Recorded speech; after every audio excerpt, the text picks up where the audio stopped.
Hai, welcome back my YouTube channel. Jangan lupa subscribe, like, comment, and share ya. Oke, next. Kita lanjutin aja ceritanya. Bab 48. Tidak bisa menolong. 1 jam sudah berlalu, tetapi Daniel masih berada di kamar rawat Aurel. Begitu banyak Daniel bercerita tentang masa lalu, awal-awal kedatangan Aurel ke rumahnya.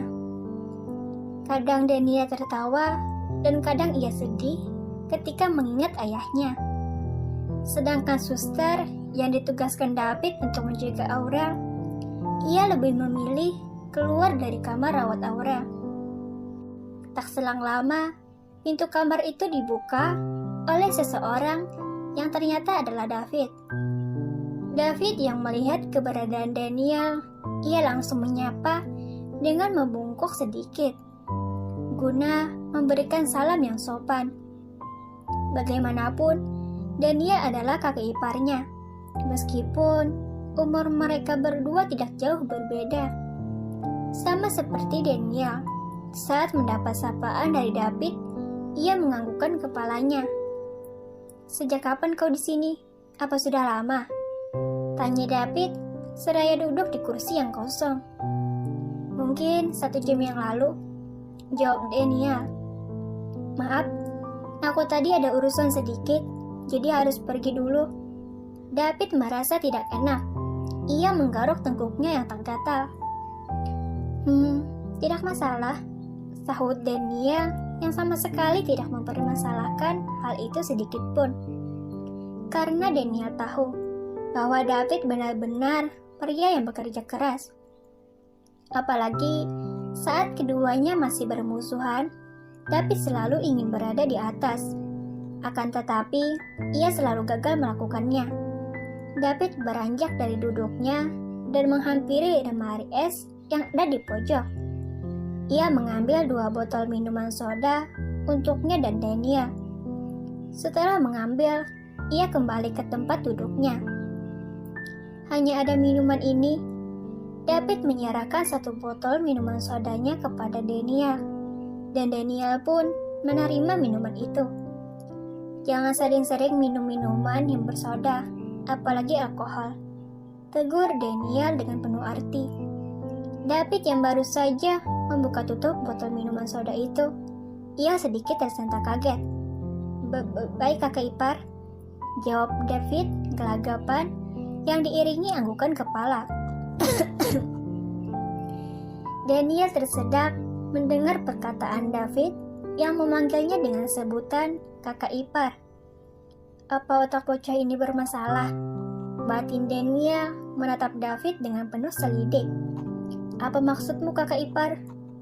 Daniel melontarkan pertanyaan dengan nada yang kasar. David meneguk sedipanya kasar. Ia berpikir, apakah ia salah menyebut Daniel kakak ipar? Padahal ia memang seharusnya memanggil Daniel dengan sebutan kakak ipar.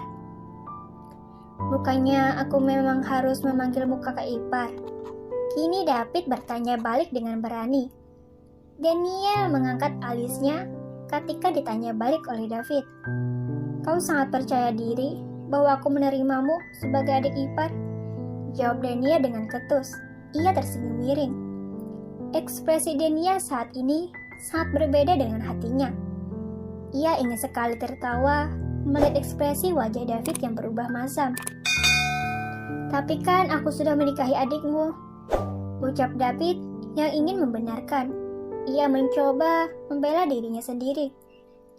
Daniel menanggapi ucapan pembelaan itu hanya mengangkat 1 alisnya sambil menatap David dengan sinis. Daniel beranjak dari duduknya dan meletakkan botol minuman di atas meja.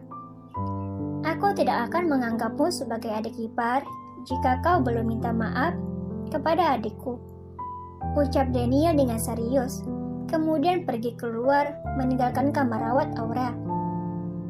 Daniel rasa ia sudah terlalu lama berada di situ. Daniel kembali ke tempat di mana istrinya dirawat. Ia ingin melihat apakah istrinya sudah sadar atau belum. Baru saja ia berada di depan pintu kamar rawat istrinya, ia melihat dokter baru keluar dari dalam. "Bagaimana, Dok?" tanya Daniel. "Istri Tuan sudah sadar, silakan masuk," ucap dokter Sarah sambil membungkuk sopan.